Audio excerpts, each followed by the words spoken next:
bienvenue tout le monde, bonsoir pour ce nouveau débat cinéma de 21 du ciné.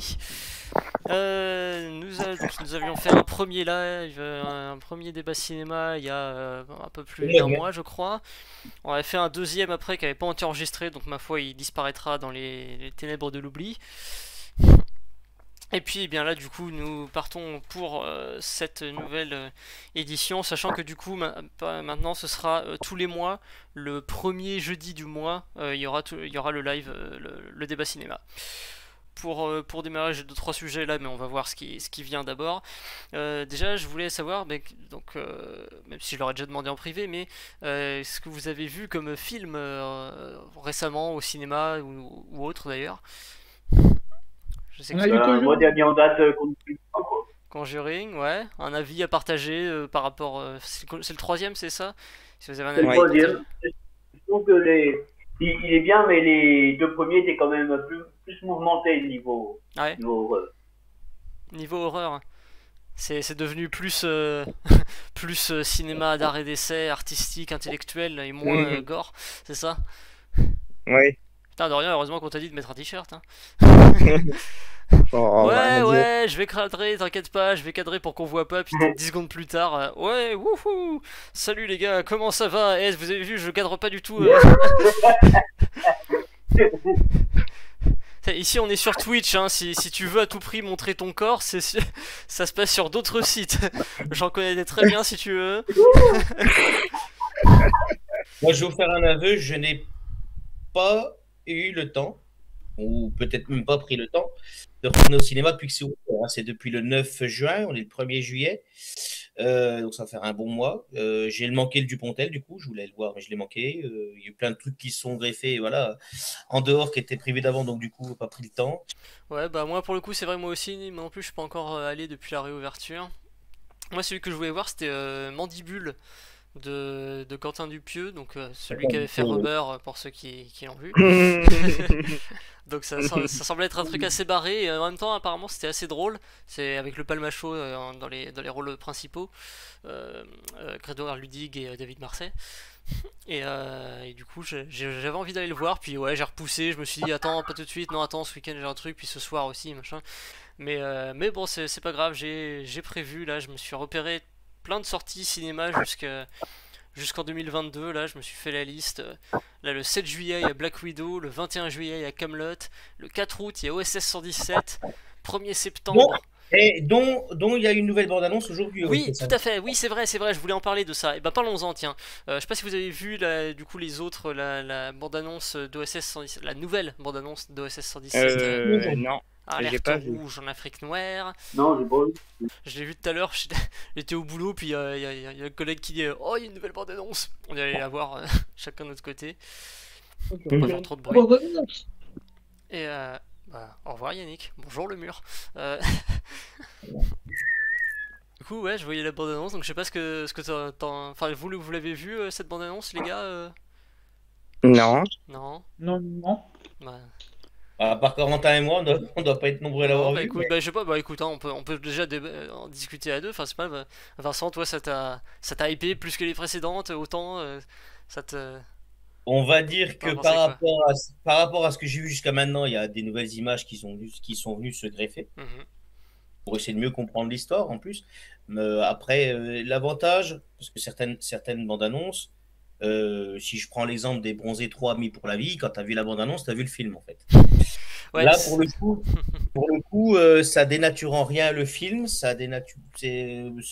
voilà, on sait qu'il va faire une nouvelle mission, que ça va se passer en Afrique, et qu'ils sont d'un dictateur africain, que ça se passe en 1980, puisque le premier OSS 117, le Carnet d'espions, se passait en 1955, que le deuxième, Rio ne répond plus, se passait en 1967. Là, ce sera 1980. Sachant qu'en plus on a un acteur vieillissant, mais pour quelqu'un qui n'a pas tout à fait encore 50 ans, ça va, il le fait encore bien. Oh non, ça va, oui, Georges Dargin, il est encore et puis Pierre Ninet qui va l'accompagner. Alors Pierre Ninet, quoi penser de Pierre Ninet, si c'était que moi je l'avais vu dans 20 ans d'écart avec Virginie Fira, effectivement c'était sympathique. Comme toutes les comédies romantiques qui sortent de l'originalité. Le 20 ans d'écart. Ouais, 20 ans d'écart, oui, qui date de 2000. On l'a regardé avec Yannick il y a pas longtemps, je me rends compte.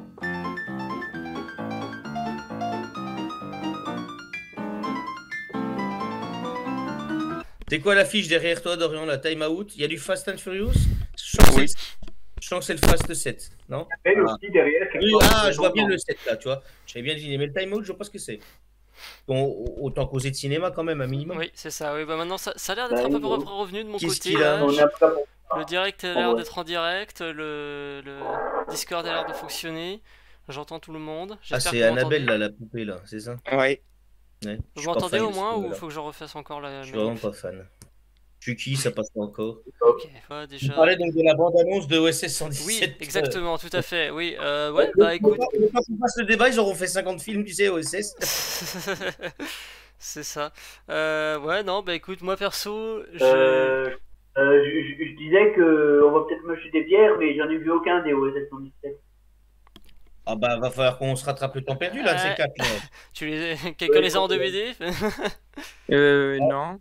J'avais le premier, je l'ai donné à quelqu'un que malheureusement je ne côtoie plus. C'est toujours le principe de quand tu donnes et puis que des gens un jour décident de zapper de leur vie. Donc je sais pas, je n'ai plus aucun. Marc, je pourrais attendre le coffret des 3 du coup. C'est vrai, c'est vrai. Bah écoute, non, mais on se rattrapera ça un jour. Hein. Ouais. De toute façon, enfin bon, je les ai toujours en téléchargé en toute légalité, bien sûr, je le dis pour le public sur Twitch, ne croyez pas que je télécharge illégalement. Bien sûr que non. En cherchant bien, ils sont peut-être sur Netflix ou Amazon Prime ou n'importe quel. Non, bah ouais, du coup, bonne annonce. Ce que je me disais, j'espère juste que ils ont pas, tu sais, bah, fait un peu comme tu disais là pour les bronzés, de mettre toutes les meilleures blagues du film dans la bande-annonce, ce qui fait que quand tu vas voir le film, ben, ok, tu comprendras l'histoire en entier, mais enfin, quand tu vas voir OSS 117, c'est pas pour son scénario incroyable, c'est surtout parce que c'est drôle. Donc si les meilleures vannes sont dans la bande-annonce, voilà. J'espère qu'ils sont pas tombés dans ce piège-là. Enfin, non, je pense qu'il y en a. Je pense qu'il y a. Ils ont dévoilé, d'ailleurs, si c'est la 4e quand même déjà de bande-annonce. La 4e. Ils ont dévoilé un petit peu de tout chaque fois, mais surtout dans la 4, ils remettent des blagues qu'on a déjà vu d'autres bandes-annonces. En fait, on va dire que non, ils n'ont pas vraiment dénaturé le jeu. Pour l'instant, voilà. L'histoire, elle doit tenir sur un timbre-poste. 117. Hein? Qu'est-ce que tu dis, Yannick? Je cherche pour envoyer à Rome. Bah, oui, non, mais c'est bon, t'inquiète, il va pas le regarder là en 5 minutes, hein, OSS 117. Non, mais. Hein. Non, mais voilà, mais on verra ça plus tard. N'interrompez pas mon direct avec avec de la dictée au téléphone. Non, bah écoute, ouais, on va voir ce que ça donne. Bah, de toute façon, attends, il sort le 4 août, je crois. Quelque chose comme ça. Pour le prochain débat cinéma qui sera, je pense, juste après, le lendemain, tu vois. Les films sortent le mercredi et le débat cinéma, on le fait le jeudi, donc on pourra éventuellement faire le débrief, d'après séance en direct, ce sera sympatoche. Ah oui. Entre temps, il y aura aussi eu Camelot, il y aura. Camelot, je ne vais pas aller le voir pour une bonne raison, c'est que je n'ai pas suivi la série à part par petits bouts quand tu es chez des amis qui te mettent tout ça. Oui, mais apparemment, on peut regarder le film sans forcément avoir suivi la série. Je sais pas, je l'ai pas vu le film, mais ouais. On va dire que moi, à l'époque où M6 a arrêté Caméra Café et est passé après à Camelot, je me suis pas laissé embarquer dedans. Je m'étais dit, wow, à mon avis, ça vaudra pas le coup. Puis en fait, c'est cultissime. Donc je suis passé à côté d'un truc pour une fois. Après Camelot a pas mal évolué entre le début où effectivement c'était pour remplacer Caméra Café, donc c'était petit programme court, rapide, ça fait rigoler, c'est sympa. Et puis petit à petit, une histoire qui a commencé à se mettre en place, un peu des enjeux, des tensions entre des personnages et tout. Et puis bah au fil des saisons, c'est devenu plus moins comique, c'est là toujours, hein, mais avec un côté dramatique en plus. Et bah là, du coup, les films semblent être vraiment partis sur cette lancée-là, évidemment. Hein, on est loin des petits épisodes de 3 minutes qui faisaient bien rire. Même si, a priori, ça a l'air d'être quand même marrant, hein, vu certaines répliques qu'on a dans les bandes annonces. Ça a l'air d'avoir gardé son charme comique que ça avait au début, mais avec, bien sûr, plus de scénario et plus de structure et tout. Enfin, comme les dernières saisons de Camelot, quoi. Donc, moi, personnellement, j'ai hâte. Moi, il y a un épisode que j'adore, c'est l'épisode de On en a gros. Ah oui. Avec Perceval et l'autre. Oui, quand ils viennent se plaindre à la porte d'Arthur en pleine nuit là. C'est génial cet épisode. Ouais. Dire, on en Et a gros. pour faire une petite comparaison rapide sur ce Camelot, puisqu'on adapte une série au cinéma. À l'époque, je me souviens très bien de la sortie de Les Simpsons, le film en 2007. C'est le dernier film que je suis allé voir dans l'ancien cinéma de Beaune. Oui. Avant que le film sorte, et Les Simpsons existaient déjà depuis 89, donc ils avaient déjà bien 18 ans. Il se disait que, de toute façon, le film serait ni plus ni moins qu'un épisode d'1h30. Moi, de ce que j'ai vu des Simpsons, le film à l'époque, c'est un bon long métrage d'1h30, 40. Voilà, ils ont fait, surtout que ils ont travaillé le scénario et tout ce qui a permis de créer le film, leurs heures supplémentaires, en plus des saisons qu'ils faisaient à l'époque, des épisodes pour la télé. Donc ils ont travaillé ça, ils ont travaillé ils ont sorti un super film. Et donc Camelot, j'ose espérer que Camelot sera un bon long métrage à part entière, surtout qu'apparemment il y en a 3 de prévus de Camelot. Ouais. Et après ça, il aura terminé sur son histoire, sur ce qu'il a créé, parce que c'est comme une belle création apparemment sur l'univers Camelot. Ouais, alors là, c'était juste pour vous montrer, j'ai un livre, Les mathématiques des Simpsons. Voilà. Parce qu'il faut savoir que les Simpsons, c'est pas un truc con en vrai. Hein. Il y a toujours des trucs, il y a quelques références à des vraies théories scientifiques, des gros trucs, des fois. Il y en a même beaucoup des références. Mais je veux dire, voilà, apparemment, alors j'avoue, on m'a offert ce bouquin, je l'ai pas encore lu, ça fait des années, mais mais visiblement, il y a tout ça à remplir avec les mathématiques, les vrais trucs mathématiques qu'on voit dans les Simpsons. Tu feras ça en mangeant un donut en même temps. Exactement. Pour Camelot, ça a l'air bien parti, effectivement. De toute façon, les épisodes sur la dernière saison étaient déjà relativement longs. Enfin, c'était des vrais épisodes de série, 40 minutes, un truc comme ça, tu vois. Donc oui, là, il va encore un peu plus loin. Sachant que là, sur le film Camelot, du coup, il y a une spécificité, c'est aussi que on reprend l'histoire 10 ans après la fin de la série. Donc vous allez voir un petit peu de contexte à remettre et tout ça. Et voilà, là on a commencé, enfin avec les bandes annonces, on a commencé à recoller un petit peu les morceaux, à relier les points et à comprendre à peu près où on en est dans leur univers, mais il y aura quand même sans doute pas mal de choses encore à dire. Il y a des personnages qu'on voit dans la bande annonce, on n'a aucune idée de qui c'est et on a bien envie de savoir. Ce que je n'ai jamais compris dans la série, c'est le système, pas forcément apparemment de saison, mais c'était sous la forme de livres, le livre 1, le livre 2. Bon, on peut appeler ça des saisons en vrai. Ouais, donc du coup. Non, je pense que c'est juste pour appuyer le côté médiéval et tout ça, pour que c'est une petite particularité. Oui, le livre 1, le livre 2, il y en a 6, donc c'est 6 saisons, quoi. Oui, en gros, c'est ça, voilà. Et alors du coup d'ailleurs j'étais déçu parce que du coup je m'attendais à ce que le film il s'appelle livre 7, tu vois, en mode tu vois, c'est pour ça que ça s'appelait des livres, c'est que c'est pas lié au format de la télé mais que c'est les chapitres d'une histoire, mais non, ils l'ont appelé comme le premier volet de la trilogie qui vient après le livre 6, enfin bref, c'est pas... Après c'est peut-être marketing, hein, peut-être que c'est des gars à la production qui ont dit non, si tu appelles ça livre 7, il y a des gens qui vont croire qu'ils ont raté tout ce qu'il y avait avant, alors que c'est censé être visible par des gens qui n'ont pas vu la série, peut-être, je sais pas. Mais écoute, on verra bien, de toute façon, 21 juillet, c'est dans 20 jours, c'est dans même pas 3 semaines, donc on aura bien le temps de voir.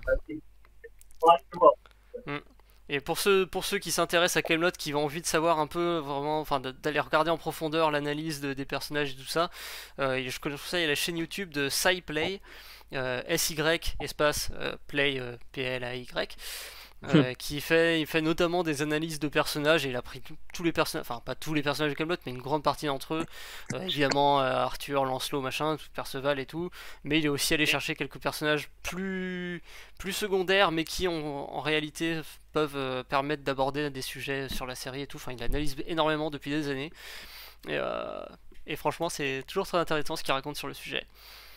Voilà. Et dans les autres chaînes YouTube sur le cinéma aussi, pendant qu'on y est, je conseille Captain Popcorn, qui est toujours sur l'actualité, sur les nouvelles séries, les nouveaux films et tout, toutes ces pop culture, comme Captain Popcorn quoi.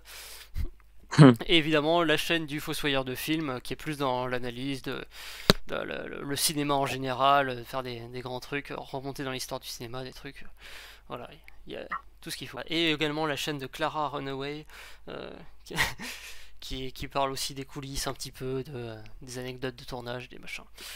Il y a plein de chaînes sur le cinéma sur YouTube, et d'ailleurs la chaîne de 21 Jump Ciné en fait partie. Et c'est pour ça que vous êtes là.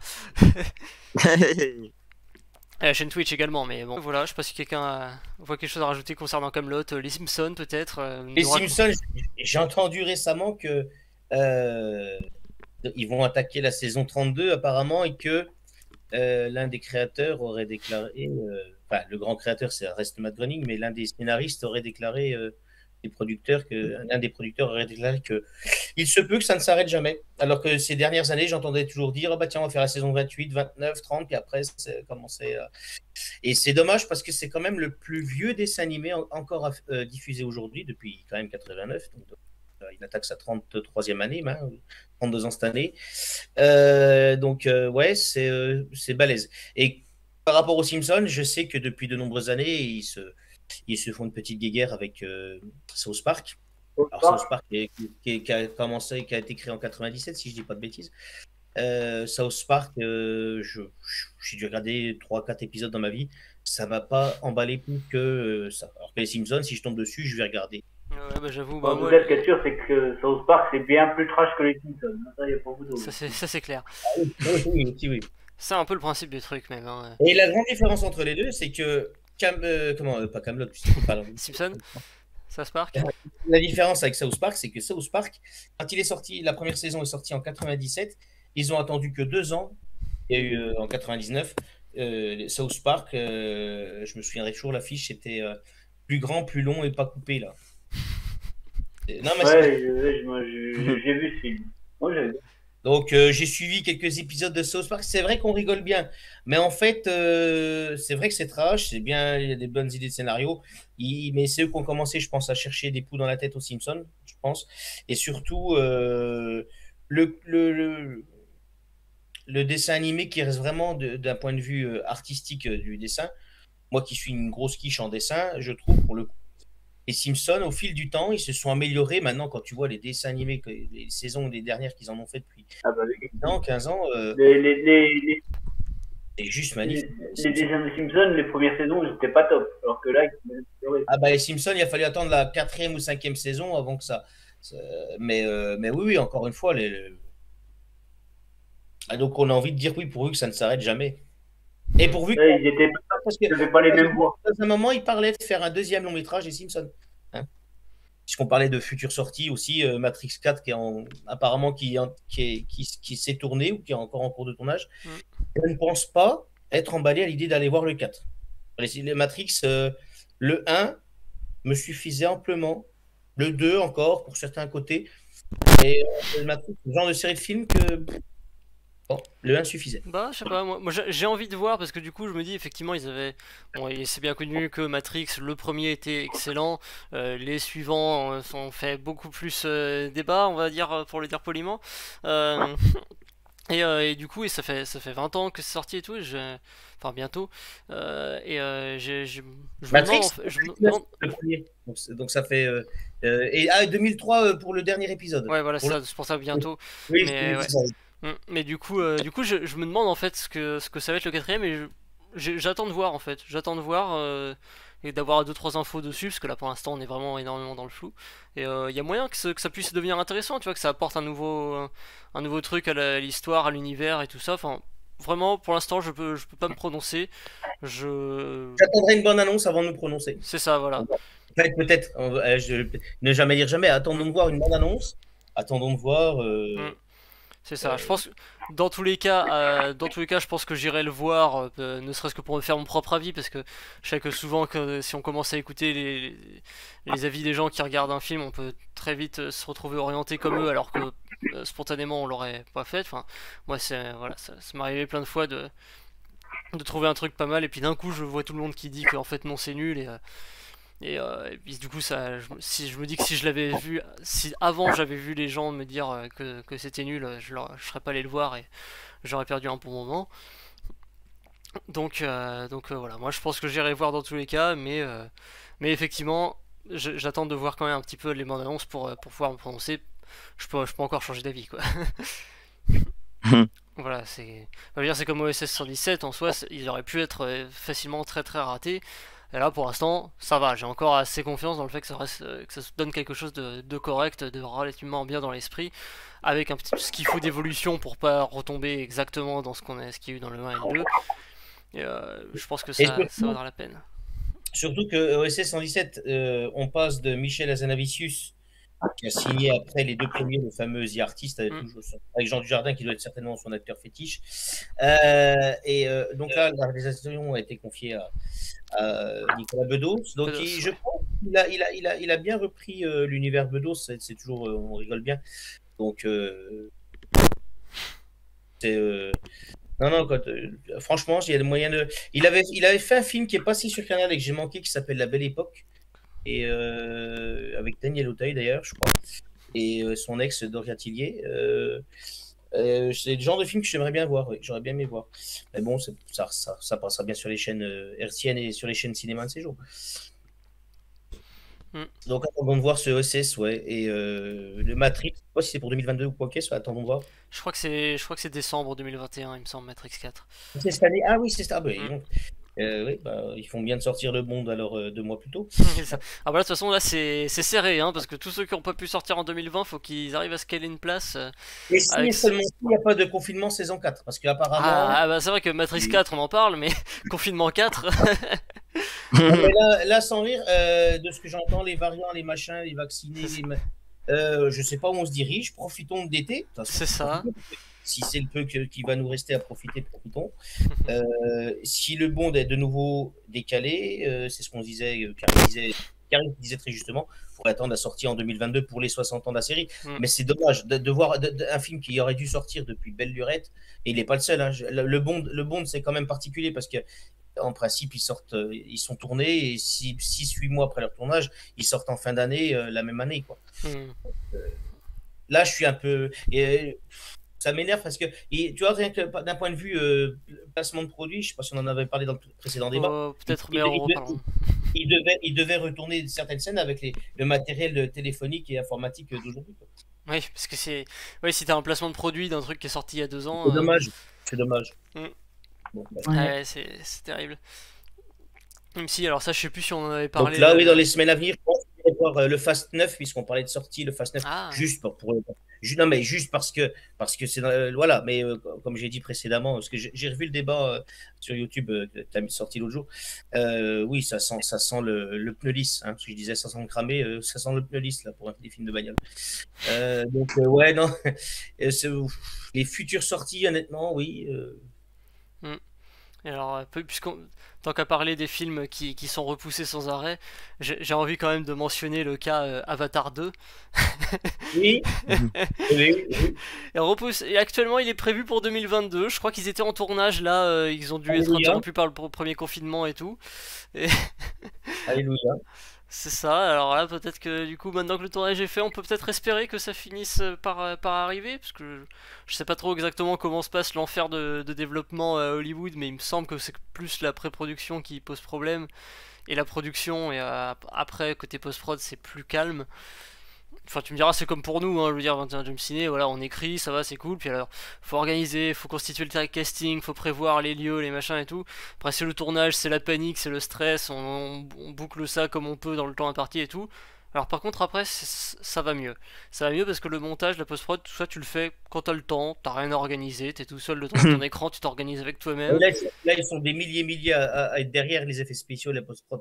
Là, ça demande un travail de titan, je pense. Le montage, tous les effets, parce que pour qu'on puisse le voir en plus dans une belle 3D, à mon avis, il y a eu du boulot. Je me souviens, le générique de fin du premier, il a dû durer 15-20 bonnes minutes, hein, le générique de fin. Je ne vais pas dire de bêtises, mais de mémoire, comme je l'avais dit, j'étais allé à prendre 3 heures avant le réveillon. Ouais, du boulot. Non, le montage, c'est la synchronisation, après les doublages, après, il faut envoyer ça à l'étranger aussi. C'est vrai que ça doit être quelque chose aussi. Et puisqu'on parlait de doublage et des Simpsons, il paraît que le créateur Matt Groening, la version étrangère qu'il préfère, c'est Cocorico, la nôtre. Ah, cool. La version française, il l'avait dit dans le documentaire, c'est 5 ans. Faut dire aussi que en France, on a on fait beaucoup de doublage et tout ça.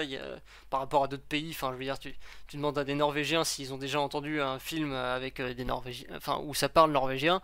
Bah, c'est un film norvégien, quoi. Ils ont et les films américains et tout ça, souvent ils les doublent avec les sous-titres et puis c'est tout, quoi. Je pense qu'en France, du coup, on a vraiment une industrie du doublage qui doit être assez conséquente. Ouais. D'ailleurs, parfois qui va un peu trop loin, je trouve, Enfin, des fois, il traduit des trucs, enfin, après, ça dépend des époques, mais moi, je suis toujours pas remis du fait que dans Star Wars, par exemple, ils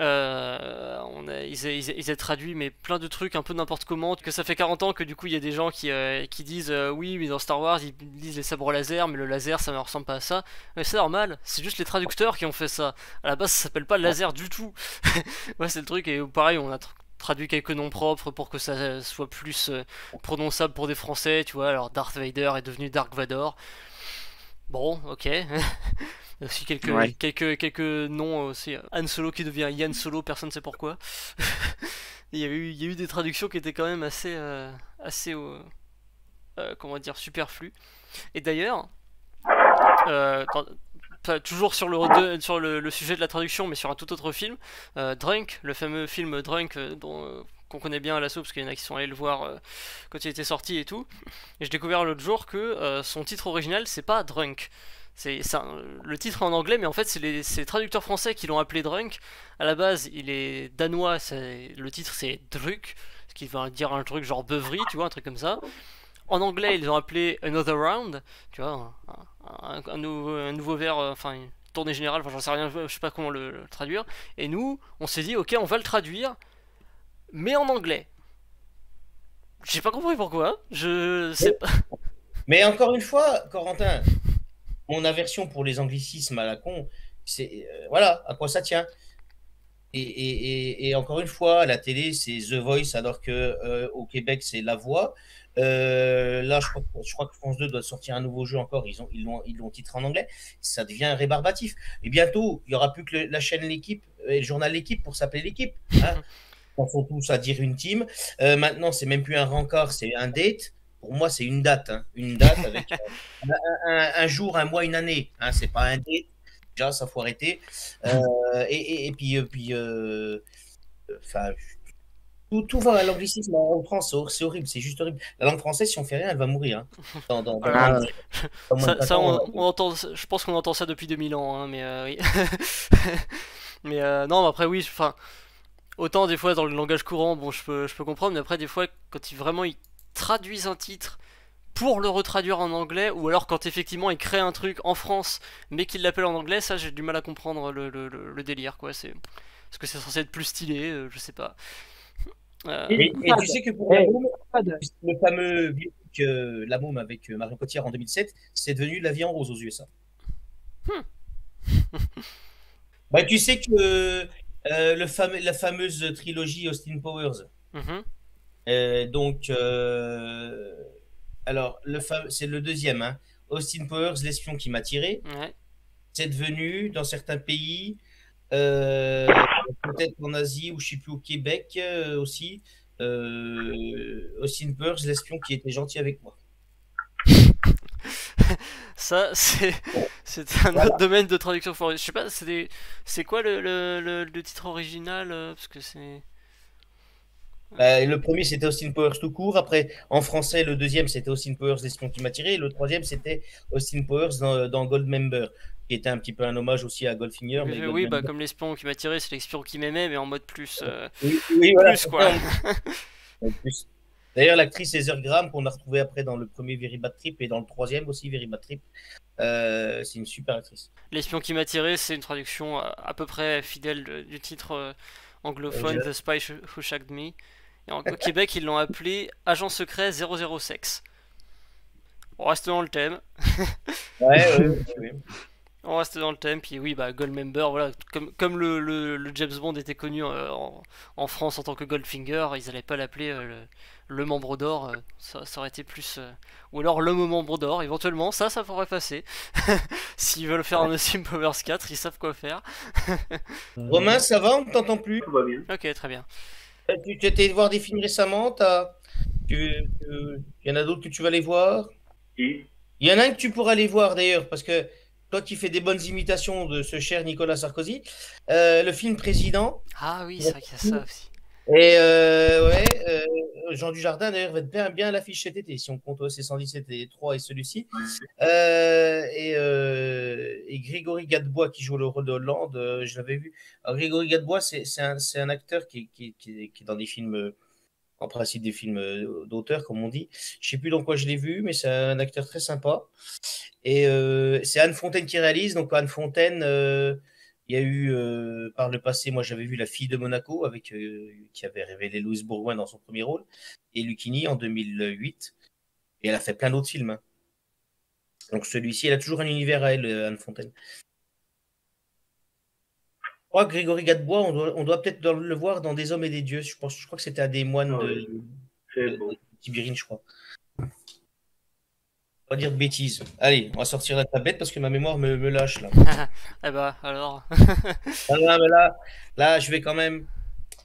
Je suis obligé parce que ma mémoire pour moi, mais voilà. Tu as donc pas la mémoire dans la peau? Normalement, si, bah, tu vas mourir de plein de trucs, mais pas d'Alzheimer, surtout pas. Et le Gadebois qui va sur ses 45 ans le 24 juillet, donc. Alors, un acteur de théâtre aussi. Ah, il a joué dans le fameux J'accuse de Roman Polanski, d'accord. Ah oui, il a fait partie de la Comédie Française, dis donc. Alors, au théâtre. Ça fait bien sur le CV, ça. Il a joué dans le Go Fast de Olivier Manouchian, Go Fast avec Roche Dizem qui suit la police qui suit les trafiquants de drogue sur les autoroutes. C'était un bon film, Go Fast d'ailleurs. Oui, il était dans celui-ci. Le Trésor du Petit Nicolas, d'ailleurs, qui sort cette année. D'accord. Je ne savais pas qu'il y avait une suite au Petit Nicolas, d'ailleurs. Ah oui, c'est prévu. C'est bien, merci Wikidis, prévu en 2021. Oui, autant pour donner de date. Ah, il a joué dans la série Un village français aussi. D'accord. Mais il jouait quoi dans Go Fast? Je l'ai adoré, Go Fast, dès qu'il passe, je le regarde. C'est assez réaliste d'ailleurs. Ah oui, dans le dernier Gang aussi, l'un de ses premiers films. Ouais, pour revenir quoi sur les séries, les sorties qui sortent là dans les semaines à venir, on va pas dire dans les mois à venir parce qu'ils peuvent être repoussés. Franchement, ouais, on va passer un bon été de cinéma. Tu sais, il y a toujours un truc, comme je disais précédemment, que j'étais abonné pendant les années à première. Il y a toujours un truc qui se passe l'été, dans la période juillet-août. C'est le fameux, c'est le film américain de l'été. Je sais plus comment ils appellent ça d'ailleurs. Les blockbusters de l'été. Le tentpole. Le tentpole. Les blockbusters de l'été, quoi. Enfin, Ouais, blockbuster d'été. Mais je me souviens, moi je me souviens à l'époque en 2001 pour la sortie de Pearl Harbor qui sortait pendant l'été. Ils avaient fait un titre première. C'est-à-dire, tu parles de genre le film où le studio a tout misé dessus, il a mis le gros budget, il le sort pendant l'été et il compte bien récolter des centaines de millions pour rentrer dans ses frais. Et c'est alors le gros truc de l'été. Parce que c'est généralement un peu ça. Enfin, c'est pour ça que je parlais de blockbuster de l'été. J'avais en tête la chronique du Fossoyeur de film sur le sujet, que je recommande bien entendu, qui parlait de ce phénomène des studios qui misent énormément. Enfin là on parlait du coup tout à l'heure avec mes collègues de James Bond, voilà, 250 millions de dollars de budget. C'est conséquent, dont 100 millions pour le cachet de Daniel Craig, c'est ce que j'ai compris. Donc, pour le nouveau... Donc voilà, ce genre de gros budget où vraiment le studio il a tout misé et du coup il a intérêt à rafler la mise parce que sinon il rentrera pas dans ses frais, quoi. Je crois que c'est en fait, c'est pas sur Wiki, c'est nulle part, mais maintenant ça me revient, je crois que c'est l'été américain, ils appellent ça. Ah, d'accord. Mais ça, en plus, je le trouve même pas, j'ai tapé Oui, voilà, c'est plus ou moins. l'été américain. Comme il y a le quart d'heure américain dans les booms, hein, et ben ceux qui ont connu ça, l'été américain. Hein. Peut-être que tu essaies de nous faire passer un message sur ton envie de voir revenir les boîtes de nuit autant que les cinémas. Mais par rapport aux salles de cinéma, puisqu'on parle de cinéma, c'est vrai, c'est vrai. Le fait qu'elles soient réouvertes a plus de facilité à poser des distanciations, puisque tout le monde est assis, avec des rangées de fauteuils et tout ça, que en boîte de nuit. Tu vas fumer, tu vas boire un coup au bar, suivant la capacité qu'a accueillir une discothèque, hein, de par sa taille, voilà, tu es vite rempli, blindé à se marcher dessus. Au moins au cinéma, on sait, dans une salle où il y a 200 sièges, bah, que tu pourras en faire tenir peut-être 150 parce qu'il faut un siège sur 3, si je dis pas de bêtises. Dans 200 sièges, 150 ça fait 3 quarts de capacité. Donc, alors ça correspond aux 75% dont nous parle Karim dans le chat. Coucou le Karim. Ouais, c'est ça. Bah, tu vois, j'étais pas loin de la vérité. Ça.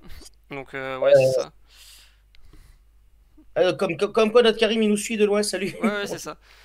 Ouais. Mais oui, encore 3 quarts, déjà, de toute façon, ça reste gérable, je pense. De toute façon, les salles de cinéma sont rarement à 100%. Tu vois, quand il y a vraiment la sortie d'un gros film, elles sont blindées, mais beaucoup de films, de séances où il y a une moitié, 3 quarts de remplissage de la salle, et ça les ruine pas non plus, quoi. Donc, 3 quarts, ça reste tenable, quoi. Je pense. Après, oui, comme tu dis, pour les boîtes de nuit, c'est compliqué. Après, j'ose espérer, pour les films, donc les films commerciaux, les blockbusters, encore un terme anglais à la con, si on part du principe que ce sont des films qui sortent pour faire des millions d'entrées, avec la capacité qu'ont les salles en ce moment, il faut espérer que sur la durée, il reste suffisamment longtemps à l'affiche quand même, pour être bien rentable.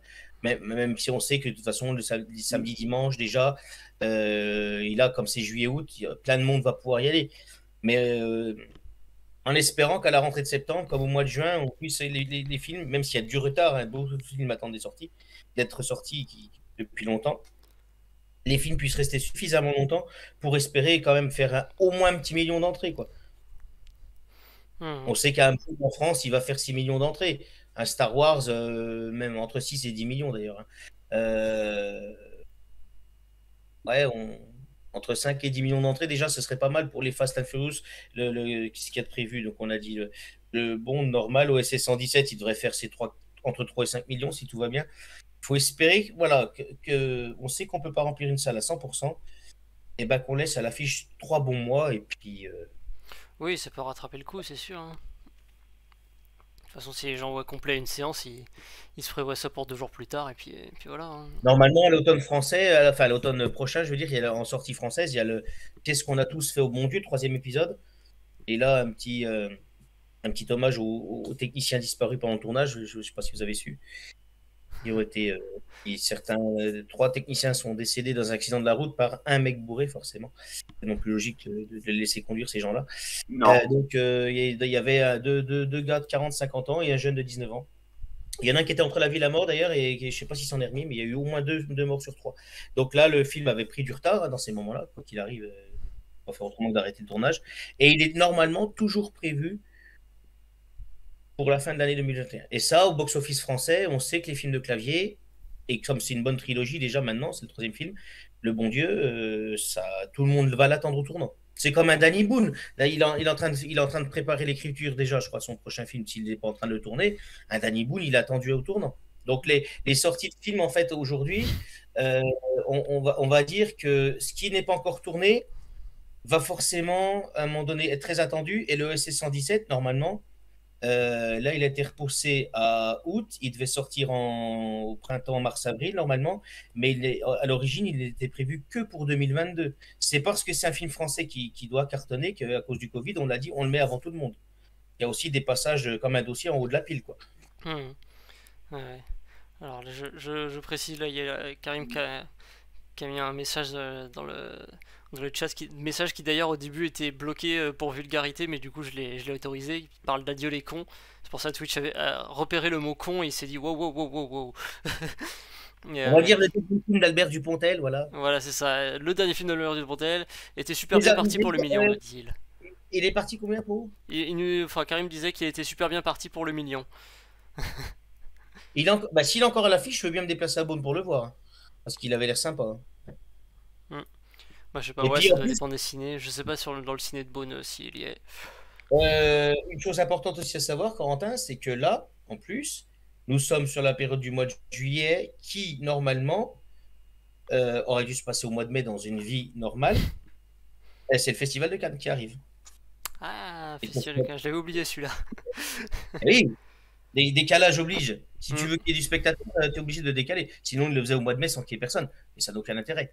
Je crois que l'année dernière, on a été privé de Festival de Cannes. Je pense bien, oui, parce que de toute façon, au mois de mai, on sortait à peine. De trancher, quoi. Donc. Je dis ça pour nous emmerder. C'est que. Non, parce que ce que je voulais dire là-dessus, c'est que on a quand même réussi à la fin février de cette année ou mars de faire les Césars 2020. Enfin, 2021, je veux dire, pour la période 2020, avec quand même des films qui avaient pu sortir et tout. Bon, déjà, la cérémonie en elle-même, on va oublier. Ça n'a plus aucun. À part pour se faire voir, c'est tout ce que ça donne. Ils ont quand même récompensé des films, comme d'ailleurs le Dupontel. Ils ont eu quand même cette capacité à récompenser des films. Chose que le Festival de Cannes n'aurait peut-être pas pu faire, puisqu'il faut prendre en compte que le Festival de Cannes, c'est un festival international et qu'il n'y a pas que des films français. Oui, Karim qui parle de la cité de la peur par rapport au Festival de Cannes. C'est vrai que Samy, c'est souvent l'image que j'ai aussi. La souffle est faite, tout ça. Le 3e jour. Il est bon ce film, il est bon. On parlait des comédies françaises, hein, et comme quoi. Mais aussi bien les comédies que les films dramatiques, les films intimistes, les films d'auteur, tout ce qui fait des sorties dans des petits cinémas. Il faut que même ces films-là puissent sortir et puissent être vus. Voilà. Hein, c'est sûr, c'est pas les films de l'année, malgré tout, mais ce ne sont pas les films de l'année, mais malgré tout, il y a toujours un public pour ces films à petit budget, à petite sortie. Ah oui, il y a toujours, ouais, c'est ça. Après, c'est toujours, le souci, c'est toujours de trouver l'équilibre, parce que bon, évidemment, c'est pas non plus gratuit de projeter un film dans une salle. Faut le projectionniste, faut l'infrastructure et tout ça. Donc, il faut toujours qu'il puisse arriver à rentabiliser. Ça, oui, c'est ce que je me disais tout à l'heure quand je disais, voilà, c'est comme les capacités sont réduites, faut pouvoir projeter les films les laisser à l'affiche pendant plus longtemps. Après, c'est sûr que si c'est moins rentable pour eux d'avoir une salle pas entièrement remplie, quoi. Même pour les films de Disney aussi, hein. Disney, oui, c'est des films Disney, c'est comme les films commerciaux. Ça va tirer du monde. Il y a les enfants. Déjà, on est à juillet-août, donc les enfants, ça va, c'est une valeur sûre. Les gamins, ils vont voir leur Disney, ça c'est pas un problème. Juillet-août, tu peux être sûr qu'il y a des petits et des grands qui vont y aller. Ouais. Il y avait qu'est-ce qui sortait ces jours-ci, Pas de patrouille, le film. Il y a des enfants qui attendaient que ça. C'est pas Disney, mais Pas de patrouille. Apparemment, le dessin animé Pas de patrouille, c'est un peu pour les gosses d'aujourd'hui, c'est vraiment moi, je le vois bien chez mes amis qui ont des enfants. Je me dis, je vais leur offrir le DVD du film pour Noël, puisqu'ils n'osent pas les emmener le voir. Déjà, parce que les petits, des fois, ils ne se tiennent pas forcément bien dans une salle de cinéma. Si les grands veulent voir le film, mais au moins, une fois que tu leur mets le DVD, ils peuvent le regarder comme ils veulent. Mais donc, ouais, Disney, tu as tout à fait raison, Yannick. On prend les dessins animés, les films en images de synthèse, tout ce qui est film d'animation. Tu vois, Cruella d'Enfer, là, le dessin animé. Ah oui, Cruella qui est sorti. En version film. En version film, ouais, version filmée des Cruella. Mais il paraît que bientôt il y aura carrément le film avec les Dalmatiens en film avec Cruella et tout ça. Hein. Ouais. Mais c'est ce film-là justement. Ouais, parce qu'il y a le film sur Cruella. Après, peut-être qu'ils ont aussi prévu une version. Ils ont prévu une version. Peut-être, je sais pas. Ça m'étonnerait pas. Je veux dire, ils l'ont fait pour le Roi Lion, ils l'ont fait pour. Mulan. T'imagines qu'il y a un Dalmatien dans le truc? Bonjour les courageux animateurs. Après, Les dresseurs de chiens, ils vont avoir du boulot hein, pour faire te dire tout ça. Ouais, non, bah, ils les feraient sur autant d'image de synthèse comme ils ont fait pour le Roi Lion. Mais après, j'ai peur que ça. S'ils font ça, j'ai peur que ça fasse un peu l'effet justement comme le Roi Lion où au final ça apporte pas grand chose. Ça coûte cher de tout animer et tout ça. Et ça rend pas aussi bien parce que, bah, en dessin animé, t'obtiens un truc qui est pas réaliste mais qui est expressif, tu vois, pour les. Enfin, voilà, faut donner des expressions à un lion, à un chien, un truc comme ça. C'est pas quelque chose d'évident, ça passe bien en dessin animé et ça passe moins bien en animation image de synthèse. Donc c'est pour ça que, par exemple pour les 101 dalmatiens, je sais pas trop ce que ça donnerait s'ils essayent de faire l'animation en image de synthèse réaliste avec vraiment le chien. Je sais pas si ça va aussi bien rendre, enfin ça va sans doute moins bien rendre que quand c'est bah, les dessins auxquels tu peux mettre l'expression que tu veux. C'est pour ça que je pense que ce serait... Enfin, moi comme ça là, si je devais donner un conseil à Disney, c'est au lieu d'essayer de refaire les mêmes films avec les moyens techniques d'aujourd'hui, basez-vous dessus pour amener quelque chose de nouveau, comme par exemple le film sur Cruella, qui n'est pas le 101 dalmatien à nouveau, mais qui est basé dessus, qui peut se baser sur ce public, sur sa réputation, mais en apportant quelque chose de nouveau et d'adapter aux moyens techniques du jeu en réalité, tout ça.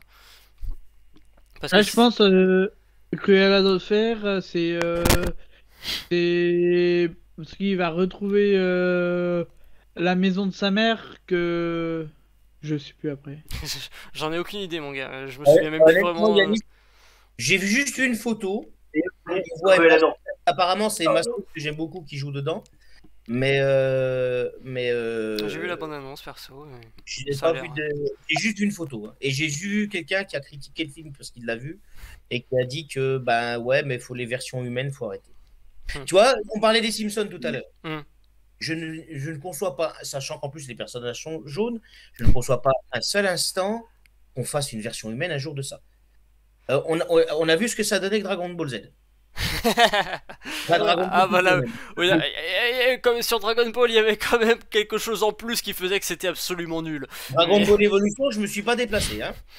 Ah ouais, bah je l'ai même pas vu, mais bon, de ce que j'en ai entendu par divers critiques et tout, je comprends pourquoi on en parle comme ça. Mais je veux dire, c'est pas le fait d'avoir fait en réel un truc d'animation là pour le coup qu'ils a plombé, c'était vraiment le fait d'être parti n'importe où, de pas avoir la moindre idée de du scénario d'origine ou de quoi que ce soit, et de partir. Je pense même que certains sont retournés voir Dragon Ball GT en DVD juste après pour parce que c'est ce qui s'est fait de mieux dans la manga, mais juste pour se dire bon finalement c'était pas si mal en fait. Mais voilà. Mais non, laissons Dragon Ball à son œuvre, à son créateur qui a sorti ça quand il avait 20 ans et qui a maintenant pas loin au moins de 60 ans. Il y a eu Dragon Ball Super, là il y a eu Dragon Ball, il y a eu encore un long métrage là des Super Saiyan ou je sais plus quoi là, le Super Broly, voilà Dragon Ball Super Broly. Oui, c'est. Bah, on se souvient bien puisque avec l'assaut on avait filmé lors de de l'avant-première qui avait eu là au cinéma de Beaune et où il y avait eu un tournoi de Dragon Ball sur console mais projeté sur l'écran du cinéma. Ah, oui. On avait filmé l'événement, c'était. Bon, moi j'y étais pas mais ça avait l'air bien cool. J'ai déjà la musique qui revient en tête juste à repenser au montage. C'était Dominique qui avait fait le montage, mais j'avais aidé à charcuter un peu dedans parce que c'est toujours ça quand on fait les montages d'événements. On a des heures et des heures de vidéos, on condense ça en 10 minutes et puis la personne à qui c'est destiné il nous dit non mais 10 minutes c'est beaucoup trop, il faut 2 minutes maximum. Et c'est toujours ça. Bah, de toute façon comme pour les films il y a toujours des scènes coupées, des trucs comme ça. Hein, ça c'est comme les montages qu'on fait avec toi les vendredis. Aussi, oui, c'est ça. On prend une vidéo de base qui fait 8 minutes et puis on tac tac tac, on coupe les morceaux où ça bafouille, où ça dit rien, où ça hésite, où s'il a dit des trucs pas intéressants. Et on se retrouve avec un truc beaucoup plus court et plus intéressant du coup. Ce que je ferai d'ailleurs aussi avec ce direct que nous faisons maintenant, hein, je reprendrai puis je couperai tous les moments où j'ai galéré avec Discord et tout. Comme j'avais fait pour le dernier. Que j'avais réduit du coup d'un quart de sa longueur à peu près. Et moi je voulais parler d'un truc, alors l'idée en plus j'ai pensé à ça parce que c'est quelque part lui qui me l'a donné, c'est notre cher ami Vincent de Future Game. ça fait des années, depuis 2012, on doit voir E.T. On doit faire la série E.T. en regardant et le film et en jouant sur les émulateurs au jeu le plus pourri de l'histoire, qui était la version Atari 2600 de E.T. Donc, je voudrais parler d'un sujet qui m'a fait penser à ça, de films cultes qu'on n'a jamais vu. Donc, moi, en l'occurrence, il y a E.T. Récemment, il y a 6-8 mois, j'ai revu sur une chaîne de cinéma. Enfin, j'ai enfin vu, du coup, puisque je n'avais jamais vu sur une chaîne de cinéma, Le Grand Bleu dans sa version longue en plus, tant qu'à faire. Effectivement, c'était sympa. Plein de films cultes comme ça, on est nombreux, je pense, à ne pas avoir vu. C'était Dorian qui est parti se coucher tout à l'heure, qui n'avait jamais vu La Cité de la Peur. Quand vous êtes venu chez moi, je leur avais mis. Donc, moi, on s'est souvent moqué de moi par le passé. Tiens, t'as pas vu ci, t'as pas vu ça, et t'as manqué un gros moment de cinéma. On peut se moquer gentiment, hein, mais moi, des fois, c'était limite pour dire voyons, t'es quand même passé à côté de quelque chose. Comment t'as pu manquer ça? Ah ouais, bah moi c'est beaucoup l'histoire de ma vie, hein. Moi ça fait des années que je rattrape petit à petit mon retard. J'ai une liste comme ça de films que je veux voir parce que ça m'a l'air voilà en tête desquels j'ai actuellement Robocop, Psychose, des trucs comme ça qui sont des monuments du cinéma. Ah ouais, faut qu'on le regarde ensemble même, limite. C'est ça, puis bah évidemment la saga des James Bond, je suis en train d'essayer de la rattraper petit à petit pour. Non, on va la faire avec Karim, on va la faire tous ensemble avec Karim, avec toi. Hein, ouais, mais tu te souviens l'autre chose qu'on a dit quand on a évoqué les acteurs et les doublages samedi dernier, Gérard Hernandez pour Permis de tuer, la voix française du méchant, là, faut qu'on le regarde celui-là ensemble, tous ensemble. Bah écoute, là, actuellement, le prochain que j'ai dans l'ordre, c'est L'Homme au pistolet d'or. Ah, parce que donc t'as commencé, mais tu les regardes pas dans l'ordre? Si, je les regarde dans l'ordre. J'ai regardé 1, 2, 3, 4, 5, 6, 7, 8, et là j'en arrive du coup à 9. Donc t'as commencé depuis Dr No et. Ouais, c'est ça, oui, bah je me suis dit, tant qu'à faire, hein, tant qu'à avoir toute la saga qui est déjà prête, autant la regarder dans l'ordre, ça me ferait. Attends-nous au moins pour Permis de tuer, parce que surtout qu'à partir de L'Espion qui m'aimait, c'est grand. Ça Permis de tuer, il est où dans les 24? C'est le 10e, il est 16e. Il est 16e. 16e? Ok, ça va, j'ai encore un peu de marge. Après, quand tu vas attaquer les Spooky Mémé, on va dire, c'est la version mourienne de On ne vit que deux fois. Voilà. Donc, non, mais parce que c'est similairement la même histoire, à peu de choses près. Hein. Ah oui, donc oui. Bah, moi, j'ai commencé à les revoir. J'avais été prévu de le faire un jour dans ma vie en VOST. Même, j'aurais même pas besoin de la version sous-titrée parce que je l'ai pas fait. Mais j'ai dit, avant de mourir, peut attendre, de les voir en VOST. Et j'en suis à vivre et laisser mourir. Je vais attaquer les mours là. Moi, j'avoue, j'ai même pas vu James Bond. Hein. Je les ai même pas vus les James Bond, hein, les gars. Hein. Ouais, bah écoute, bah toi aussi, on te fera une cure. Non, mais ça, j'avoue, je les ai même pas vus. Hein. Ah non, mais je comprends bien. Hein. Si t'as l'occasion, si Corentin, alors hors série officielle, essaye de voir la version de 1967 de Casino Royale. Le Jamais plus jamais en 1983, qui sortait la même année que Octopussy, qui est le remake de Opération Tonnerre.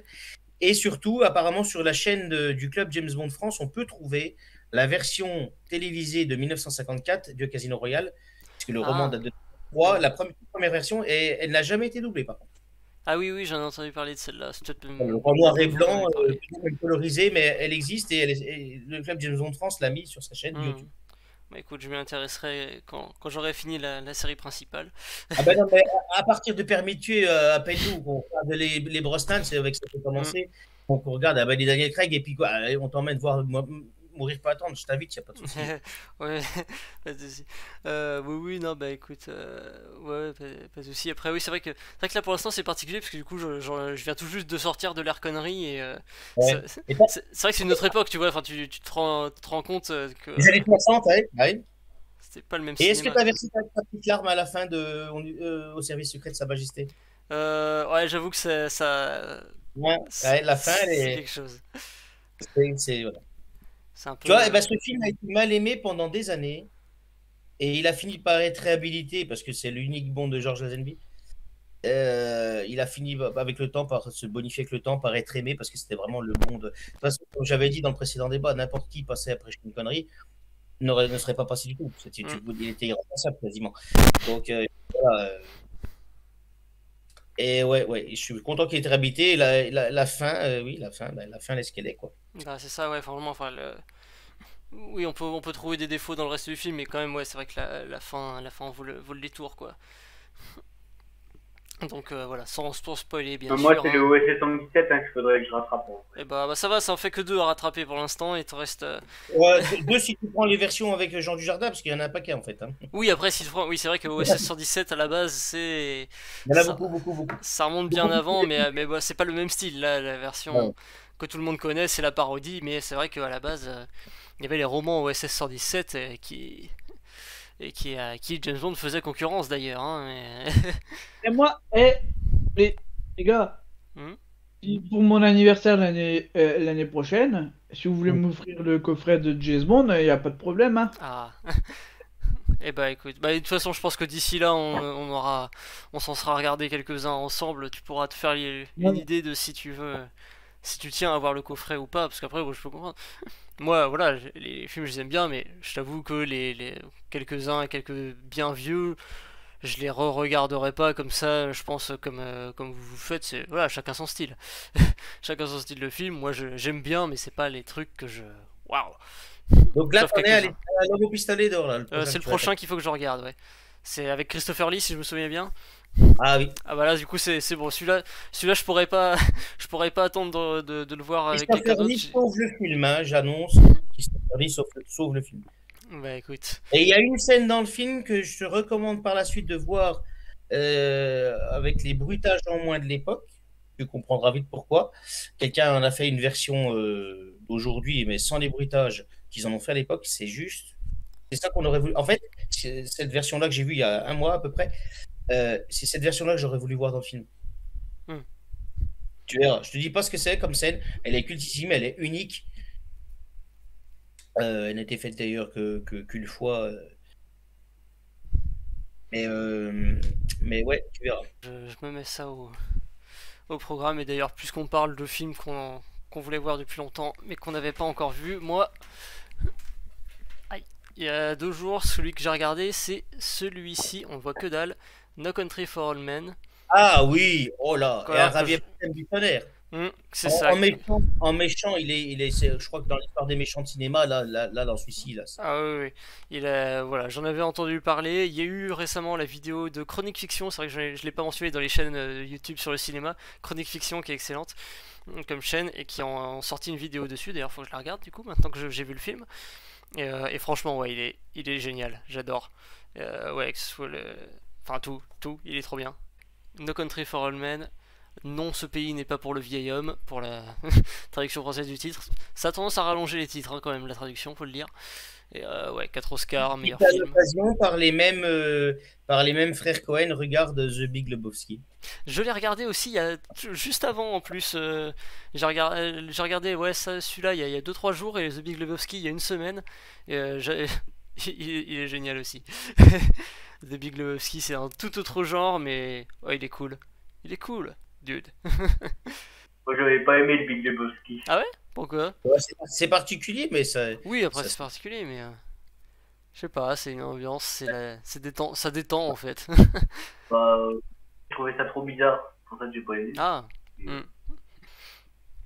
Bah écoute, ouais, non, mais moi j'aimais bien surtout enfin, les personnages, ouais, c'est très caricatural, tu vois, c'était le gros riche, le gros américain qui a fait le Vietnam et qui est prêt à tirer sur tout le monde et qui est super strict sur ses principes, bah, le duc, comme il l'appelle en version française, ça aussi, voilà, le duc, oui, voilà. Ouais, le duc. c'est ça. Ça fait chelou, pour revenir sur les traductions, ça fait un peu chelou parce que du coup dans la version originale c'est The Dude, tu vois, c'est Dude, c'est Hey mec. Sauf que le problème c'est que pour le doublage sur les lèvres ça se voit entre un mec qui fait un U et un mec qui me fait Hey mec. Donc ils ont été obligés de traduire en Duc pour que ça arrive à coller un peu, mais c'est pas la même ambiance quoi, tu vois. Le Duc. D'ailleurs, t'as vu puisque tu sors de Vivre et laisser mourir, t'as vu la voix française du méchant? J'en parlais dans le précédent débat, Medondo. La voix J'ai pas prêté attention particulièrement. Ben, le méchant docteur Kananga, c'est Medondo. C'est l'âne dans Shrek, c'est Eddie Murphy, c'est plein de choses. J'avais pas fait gaffe. Je suis en train de me demander est-ce que je l'ai regardé en VO ou en VF. Ça devait être en VF, je pense. Mais j'ai un doute. Et aussi, on a vu le coffret de Les Gendarmes de Saint-Tropez. Hein. Ah oui, Franchement. Les gendarmes, on va dire que les gendarmes, jusqu'à le gendarme en balade, c'était sympa. À partir du gendarme et des extraterrestres, c'est nettement moins bien. Je me souviens pas, je les ai vus il y a trop longtemps. À partir du gendarme et des extraterrestres, ça fait toujours rire. Et il n'y a plus déjà De Funès vieillissant. Et le gendarme et les gendarmettes est son dernier film d'ailleurs. Ils avaient prévu le gendarme à Moscou, ça s'est pas fait. Ah oui, c'est vrai. Ouais, puis dans les derniers, il n'y a plus Jean Lefebvre, il me semble, dans les derniers. Et il n'y a plus. Bah, après le gendarme en balade. Alors, à partir du gendarme en balade, il n'y a plus le. Et la première équipe de gendarmes, alors Dieu sait si j'aime tous les acteurs qui ont joué les gendarmes avec lui. Mais dont certains ont fait des voix pour les Simpsons d'ailleurs. Mais ouais, non, là, sur la fin, ça se laissait plus. C'est plutôt on s'endormir devant. On rigole parce que c'est De Funès qui est toujours rue et certains autres, certains gags, mais plus aucun intérêt en fait. Messieurs, à part si vous avez quelque chose à rajouter, je vous propose de me laisser là pour ce soir. Hein. Et bah du coup, sur ce, on va se laisser, c'est ça. Bonne soirée les gars. Bonne soirée, bonne nuit à tous et merci à ceux. Bonne nuit le public. C'est ça. Et puis merci au public qui regarde la rediff. Allez, ciao. Bisous. Bisous.